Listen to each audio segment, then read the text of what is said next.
Como te dije en el video anterior, ahora vamos a hablar del primer desarrollo no militar bajo el gobierno de los Estados Unidos. Estados Unidos siempre tuvo interés en Cuba y Puerto Rico como parte del vecindario próximo de su esfera de influencia internacional, ya desarrollándose a finales del siglo XIX.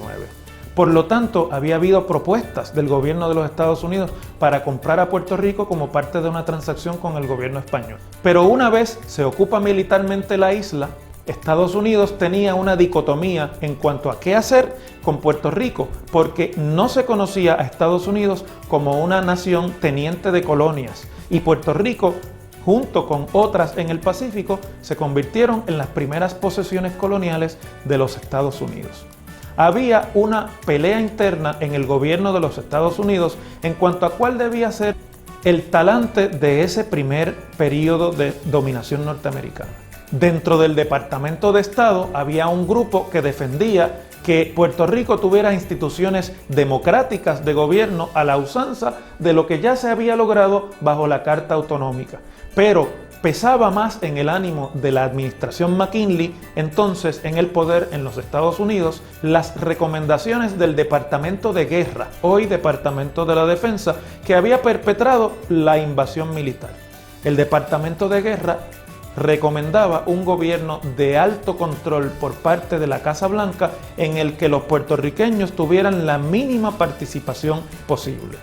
Finalmente se impuso la idea del Departamento de Guerra y, aprobada por el Congreso la propuesta del congresista Foraker y firmada por el presidente McKinley, entró en vigor el 12 de abril de 1900 la primera ley orgánica para el gobierno civil de Puerto Rico, conocida como la Ley Foraker. La Ley Foraker revertía algunas de las conquistas autonómicas que se habían logrado bajo el régimen español. Por ejemplo, no permitía la elección de la Cámara Alta del Gobierno, que se llamaba bajo España Consejo de Administración, ahora se llamaba Consejo Ejecutivo, y eran funcionarios de nombramiento totalmente presidencial. Igualmente, mantenía bajo el nombramiento presidencial y la confirmación del Senado Federal el nombramiento del gobernador de Puerto Rico. Solamente permitía la elección de la Cámara Baja del Parlamento, que se llamaría Cámara de Delegados y que estaba compuesta de 35 miembros provenientes de los 7 distritos políticos en los que se dividía Puerto Rico. 7 por 5 hacían los 35 miembros de la Cámara de Delegados. Igualmente se permitía la elección de los alcaldes, pero los municipios perdieron durante el régimen militar y también bajo la Ley Foraker muchas de las competencias que le habían sido delegadas en la Carta Autonómica. Por lo tanto, el primer ensayo de gobierno político bajo los Estados Unidos en Puerto Rico fue un gobierno centralizado y unitario, modelo que aún permanece vigente en nuestra realidad constitucional y política.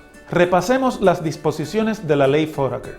El gobernador de nombramiento presidencial, la Cámara Alta del Parlamento de nombramiento presidencial, la mitad eran norteamericanos que componían también el gabinete del gobernador y la otra mitad eran puertorriqueños escogidos por el presidente y confirmados por el Senado Federal.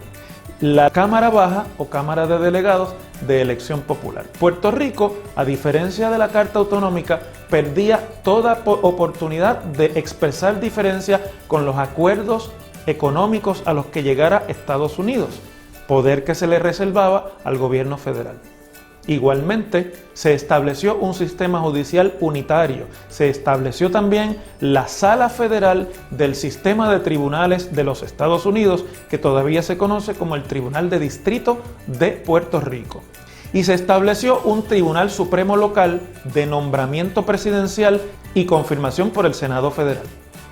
Debajo del Tribunal Supremo, que se componía de 5 jueces norteamericanos, estaría el sistema de tribunales local, que sería establecido por la Asamblea Legislativa de Puerto Rico. De esa forma, la primera etapa de gobierno constitucional bajo los Estados Unidos, fuera del régimen militar, era un régimen de poca participación puertorriqueña que creó mucha insatisfacción en el liderato local y en la población.